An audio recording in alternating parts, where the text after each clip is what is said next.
नमस्कार साथियों, स्वागत है आप सभी का अंकित इंस्पायर्स इंडिया पर। मैं हूं अंकित अवस्थी।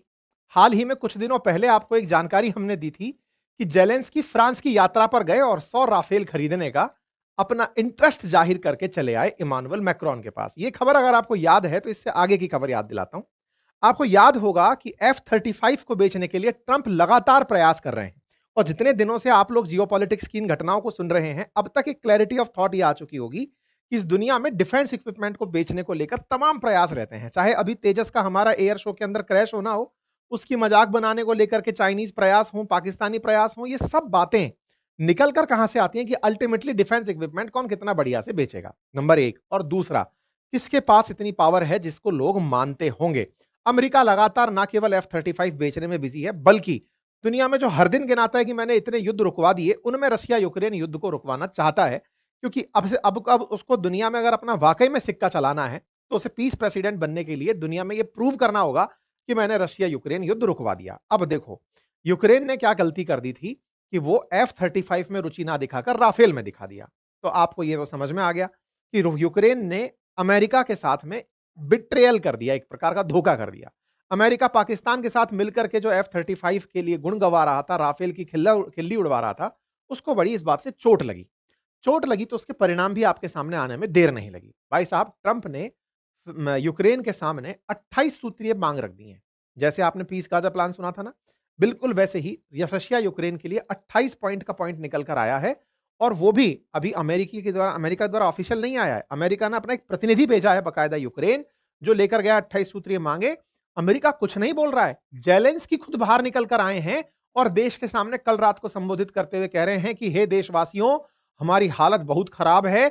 अगर हमारे पास में कोई भी विकल्प बचा है तो वो सिर्फ इतना है कि या तो हम अपना एक साथी खो दें या फिर हम अपनी शांति खो दें।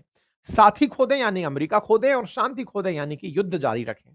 इनके इस बयान के बाद से सोशल मीडिया पर जेलेंस्की के समर्थन में हजारों ट्वीट हो रहे हैं। जेलेंस्की के समर्थन में यूक्रेन के लोग उतर आए हैं कि ट्रंप के साथ नहीं बहना है।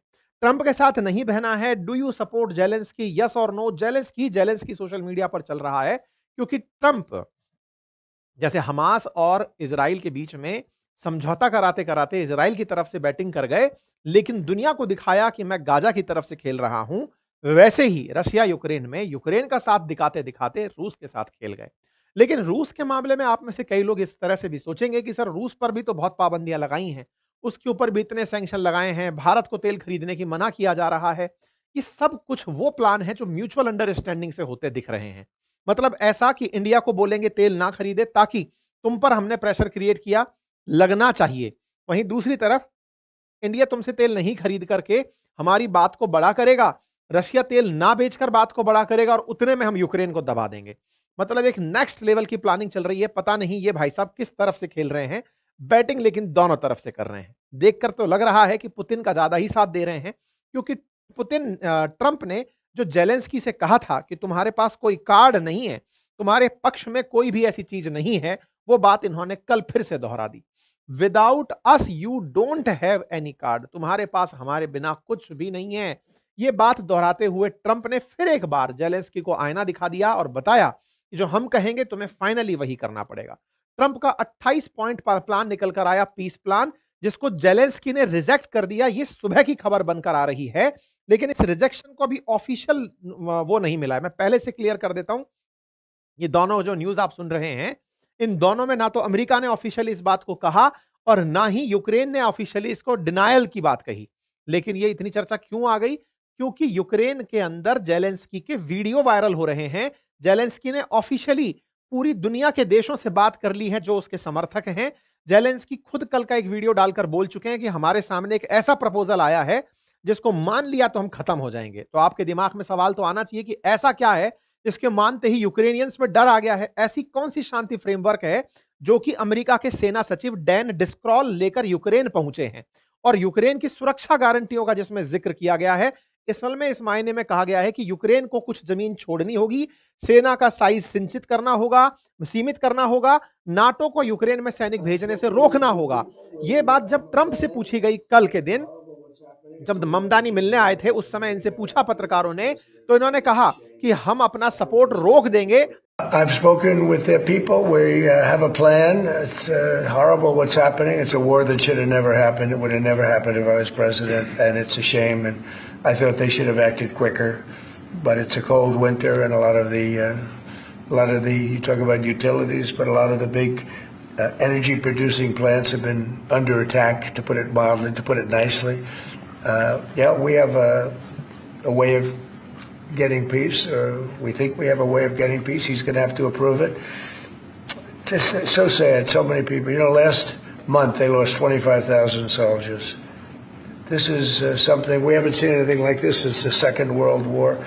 They're averaging 6,000 or 7,000 a week between the two of them, dead soldiers, and it goes on and on. And I think they're getting reasonably close, but I don't want to predict. I would have said that would have been one of my early ones. I did 8 peace deals of countries, including in India, Pakistan. You could even go, in fact, they're coming here in a week or two, go to the Congo and Rwanda. That was 10 million people dead, and we worked something out on that. But so many. And the one I thought would have been, for me, because I have a very good relationship with President Putin, I thought that would have been maybe quicker. But it does take 2 to tango. And now you just see all the death. And, it doesn't affect us other than the fact that we don't want to see all those people that really it's on the other side of the ocean. It's a war that should have never happened. It did happen. I blame the person also sitting right behind this desk. This is a war that should have never happened, and it wouldn't have happened if I were president. But we're trying to save a lot of lives. They're losing 25, think of that, 25,000 lives over the last short period of time. That's Ukrainian and Russian. And it's a shame. अगर Ukraine ने ये सब बातें नहीं मानी, well, at some point he's going to have to accept something. He hasn't accepted. You remember right in the Oval Office not so long ago, I said, you don't have the cards. Don't forget, I inherited this war. This war never would have happened. I inherited this war. And I thought he should have made a deal a year ago, 2 years ago. The ultimate deal would have been if it never started. That would have been the good deal. That could have been done too if you had the right president, but you didn't have the right president. साथ में इन्होंने ये भी कहा, आपको याद होगा मैं पहले कह चुका हूं, यूक्रेन के हाथ में कोई कार्ड नहीं है। तो चिड़े हुए ट्रंप ने, जो पाकिस्तान का साथ दे रहे थे राफेल के मामले में, F-35 ना लेने पर जेलेंस्की को फिर से उतने ही वोल्ट का झटका दिया है और कहा है कि तुम्हारे हाथ में कोई कार्ड नहीं है, तुम्हें मानना पड़ेगा जो मैं कहूंगा। कुल मिलाकर याद आ गई फिर से वो तस्वीर। इस बार बगल में भले ही जेलेंस्की ना हो, लेकिन पत्रकारों के माध्यम से इनके पास में यह सूचना पहुंचा दी कि तुम तीसरे विश्व युद्ध को करवाना चाहते हो, मैं ऐसा नहीं होने दूंगा, तुम्हारे हाथ में अब कोई कार्ड नहीं है। यह बात इतनी फेमस हुई थी कि लोग तो इसका साफ पूरी तरह से पोस्टर बनाकर टी शर्ट पर पहनने लगे थे। खैर, जेलेंस्की रात को आते हैं, आज आप 22 तारीख के दिन सुन रहे हैं, सुबह 3:30 बजे की खबर है। जेलेंस्की आते हैं, वीडियो डालते हैं और कहते हैं, we are facing one of the most dangerous period in Ukraine history. हम यूक्रेन के इतिहास में सबसे भीषण समय से गुजर रहे हैं। हमारे पास में आज का समय बहुत ही दिक्कत भरा है, क्योंकि हमें एक चॉइस करनी है। हम अपना सम्मान खो दें, हमारी स्वतंत्रता खो दें, या लूजिंग अस सपोर्ट, यूएस सपोर्ट, या फिर हम अमेरिका का सपोर्ट खो दें। हमारे पास तो ही ऑप्शंस हैं, या तो अमेरिका को साथ रख लें या अपने सम्मान को साथ रख लें। हमने डिग्निटी को चुना है, हमने सम्मान को चुना है। My answer is my oath of office, मेरा जवाब जो मैंने सब कुछ उस समय शपथ खाई थी वही है। I did not betray Ukraine in February 2022 and we won't betray it now. मैं 2022 में भी यूक्रेन का साथ नहीं छोड़ा था और आज भी यूक्रेन का साथ नहीं छोड़ूंगा। साथियों, कहानी इतने इंटरेस्टिंग मोड पर आ पहुंची है कि जेलेंस्की ने कल रात को, ये जो मतलब आज की सुबह ही कही है, जो वीडियो डाला है, इसका सीधा सा मतलब है कि हम यूएस सपोर्ट को नहीं लेना चाहते, हम अपना सम्मान खोना हम सम्मान के लिए लड़ाई लड़ेंगे, हम अपनी स्वतंत्रता के लिए लड़ाई लड़ेंगे, हम नहीं चाहते। तो अब आपके दिमाग में प्रश्न बनेगा कि ऐसा उसमें क्या मांग लिया इन्होंने, ऐसा उस 28 सूत्रीय मांग में क्या था जिससे कि इनको यह लग रहा है। क्योंकि ट्रंप जिनके लिए 24 घंटे में युद्ध रुकवाना था, वो रुकवा इसलिए नहीं पा रहे क्योंकि दोनों पार्टी मान नहीं रही हैं, दोनों पीछे हटने को तैयार नहीं है। ट्रंप के तमाम प्रयास हो गए, जेलेंस्की के साथ डील डाल सब साइन कर ली, इतनी तक साइन कर ली कि तुम्हारे मिनरल्स हम लेंगे, पुतिन को बुलाकर सम्मानित कर ले, लेकिन दोनों ही पीछे हटने को तैयार नहीं है। ऐसे में ट्रंप ने यूक्रेन को कहा, तुम्हें हमारा प्रपोजल मानना होगा, लेकिन दोनों ही अपनी तरफ से लगे हुए हैं कि हम सब झुकने को तैयार नहीं है। ऐसे में ट्रंप ने पुतिन के ऊपर तो सैंक्शन का खेल खेल लिया ताकि दुनिया वाले देश उसके साथ तेल ना खरीदें, लेकिन सही मायने में रशिया के ऊपर और कोई दबाव भी नहीं डाला गया। आपको कल के सेशन में हमने बताया था कि अब तो भारत ने भी तेल खरीदना रोक दिया है। कल रिलायंस वाला सेशन आपने देखा भी होगा, उसे देखिएगा एक बार, जिसमें यूएस ने मान लिया था कि भारत तेल नहीं खरीद रहा है। भारत के रिलायंस ने भी बोल दिया कि एक्सपोर्ट के लिए अब हम तेल रशियन नहीं खरीदेंगे। खैर ये सब बातें पुरानी होगी, फिलहाल हम लौटकर उसी पर आते हैं कि ट्रंप ने 28 कौन से ऐसी मांगे रख दी जिससे यूक्रेन इतना उद्विग्न हो गया कि हम रूस अमेरिका का साथ छोड़ने को तैयार हैं। भाई साहब, पीबीएस न्यूज आवर के अंदर एक 28 सूत्रीय योजना का फ्रेमवर्क आउट हुआ है, जिसके बारे में यूक्रेन ने वीडियो बनाकर डाल दिया है और उन्होंने ये कहा कि भाई देखो, सिंपल सी बात यह है कि यूक्रेन वालों, तुम्हें अपनी सेना को घटाकर 6 लाख तक लाना होगा। तुम रूस पर जाकर हमला नहीं करोगे, और तो और यूक्रेन को डोनास्क क्षेत्र का वो हिस्सा छोड़ना पड़ेगा जिस पर अभी भी उसका नियंत्रण है, और रूस 11 साल के युद्ध के बावजूद जिस पर कब्जा नहीं कर पाया है, वो छोड़कर आपको रूस को देना होगा। इंटरेस्टिंग बात यह है कि अमेरिका इस पूरे समझौते के बाद रूस पर से प्रतिबंध हटा लेगा। दोनों पक्ष उसकी हरकतों के लिए उसको माफी करेंगे। बस इतना जरूर है कि जो रूस के असेट फ्रीज किए हुए हैं, जिनकी वैल्यू $100 बिलियन है, वो यूक्रेन के पुनर्निर्माण पर खर्च किए जाएंगे। ये है वो 28 सूत्रीय कार्यक्रम। मैं फिर से बता दूं, अमेरिका ने इसे ऑफिशियली पब्लिक में नहीं डाला, एक न्यूज चैनल यूक्रेन से बाहर निकाल लाया। अमेरिका वाले इसको लेकर गए थे मनवाने के लिए। ये न्यूज चैनल बाहर निकलवाया, लोग इसको भी नहीं मानते, लेकिन खुद जेलेंस्की जब 3 बजे बाहर आकर वीडियो डाल दिए, सुबह 3 बजे आज, कि भाई देखो, हम अमेरिका की बातें मानने के लिए बाध्य नहीं है और हम नहीं मानेंगे, उससे ये पता चला कि कुछ तो गड़बड़ है। भाई ये वो पॉइंट हैं जिनको कि मैं अगर आपके सामने ब्रीफ करूं, बहुत सारे अंग्रेजी में लिखे हुए पॉइंट हैं। ब्रीफिंग इनकी ये है कि यूक्रेन को एक सॉवरेन देश रखा जाएगा, नाटो के साथ उसकी कोई मित्रता नहीं रखी जाएगी, 6 लाख से ज्यादा सैनिक नहीं रखने देंगे, यूक्रेन को रशिया पर हमला नहीं करने देंगे, कोई भी ट्रुप नाटो की जो है वो यूक्रेन के अंदर नहीं एंट्री करेगी, साथ में यूके और ईयू जो है वो अपने फाइटर जेट को पोलैंड के अंदर खड़ा रखेंगे। यूक्रेन को यूएस की गारंटी होगी कि उसके ऊपर रशिया हमला ना करे। यूक्रेन अलाउ करेगा कि वो यूक्रेन को यूरोपियन यूनियन ज्वाइन करने दिया जाएगा, नाटो नहीं ज्वाइन करने दिया जाएगा। साथ ही यूक्रेन का डेवलपमेंट फंड बनाया जाएगा जिससे यूक्रेन का डेवलपमेंट हो। ये तो सब बातें बड़ी अच्छी अच्छी थी, लेकिन जो सबसे खतरनाक बात थी ना, वो ये थी साहब। कौन सी बात थी, मैं आपको यहां से पढ़ के दिखाता हूं। क्रीमिया, लोहांस और Donetsk to be recognised de facto as Russian, मतलब जो यूक्रेन का हिस्सा रशिया ने कब्जा कर लिया है, उसे आप रशिया का ही रहने दो, including by United State. United State भी यही चाहता है और यूनाइटेड स्टेट भी उसे रशिया का ही मानेगा। खैरसान और जपोर्जिया वाला जो रीजन है वो फ्रोजन कर दिया जाएगा एज ए कॉन्टेक्ट लाइन, की इधर की तरफ तुम हो, इधर की तरफ वो है, which would mean a de facto recognised as the contact line, की दोनों ही वहां पर कंट्रोल कर रहे हैं।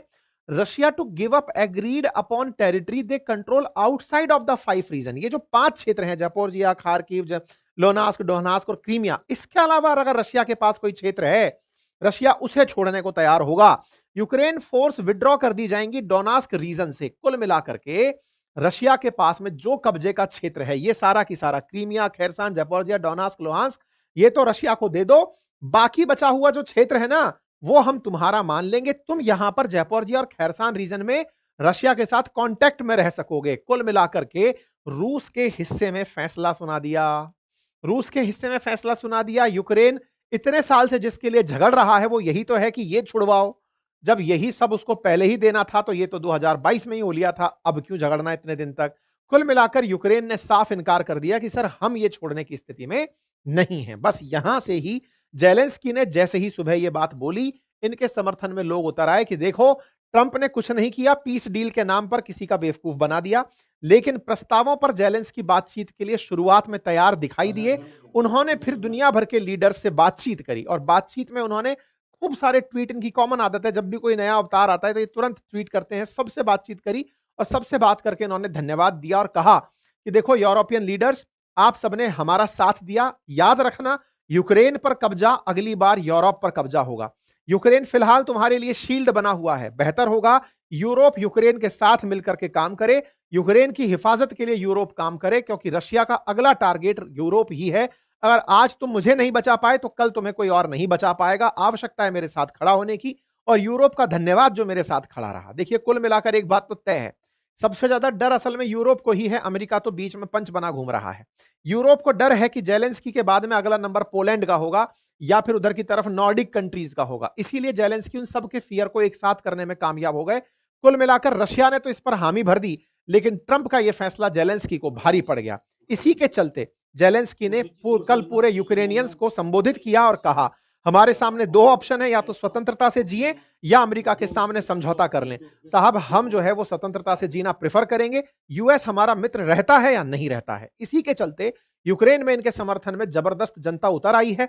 आप लोगों को क्या लगता है कि जेलेंस्की को मान लेना चाहिए था, कि उन्हें अमेरिका का प्लान मान लेना चाहिए था, रशिया के साथ में समझौता कर लेना चाहिए, या फिर जो इतने साल से चली आ रही जंग है, जो लगभग 1350 दिन से ऊपर बीत चुकी है, उस जंग के बाद समझौते में जगह छोड़कर शांति की राह अपनानी चाहिए?